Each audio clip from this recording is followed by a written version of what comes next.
உலகத்திலேயே சுவாச பிரச்சனைகளால் அதிகமாக பாதிக்கப்பட்ட பகுதி எது தெரியுங்களா?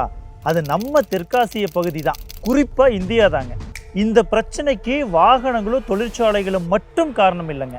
நாம் கொஞ்சம் கொஞ்சமாக இழந்துக்கிட்டு வர்ற இன்னொரு முக்கியமான விஷயமும் தாங்க காரணம்.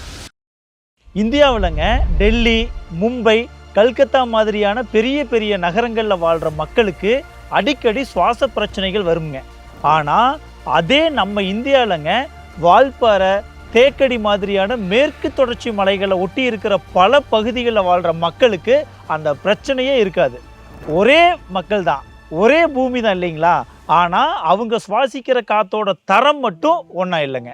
அது ஏன்னா பெரிய பெரிய நகரங்களில் ஒவ்வொரு வருஷமும் மக்கள் தொகை அதிகமாகுது, கட்டிடங்கள் அதிகமாகுது, சாலைகள் அதிகமாகுது, வாகனங்கள் அதிகமாகுது.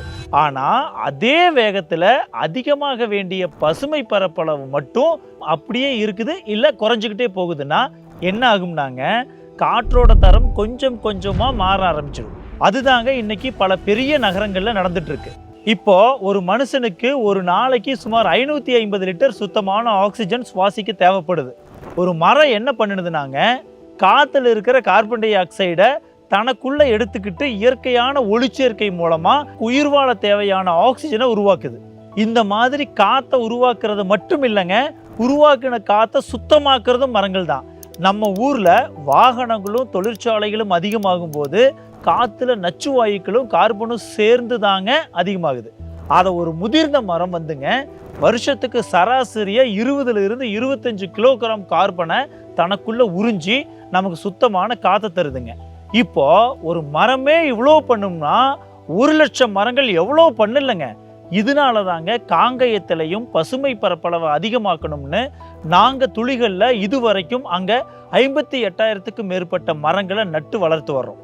இந்த மரங்கள் முதிர்ந்த மரமாக ஆகும்போது வருஷத்துக்கு சுமார் 5,200 டன் ஆக்சிஜனை உற்பத்தி செஞ்சு காத்தோட தரத்தை மேம்படுத்தும் திறன் கொண்டதாக மாறி இருக்குங்க. ஒட்டுமொத்த காங்கயத்தையே பாதுகாக்குங்க. அதில் பாதி மரங்கள் நட்டு பராமரிச்சுட்டு வர்றவங்க 2030க்குள்ள 1,00,000 மரங்களை நட்டு வளர்க்கணும்னு ஒரு இலக்கோட இப்போ வர செயல்படுறோம். இந்த பசுமை பயணத்தில் நீங்களும் உங்களை ஒரு துளியாக இணைச்சிக்கலாமுங்க.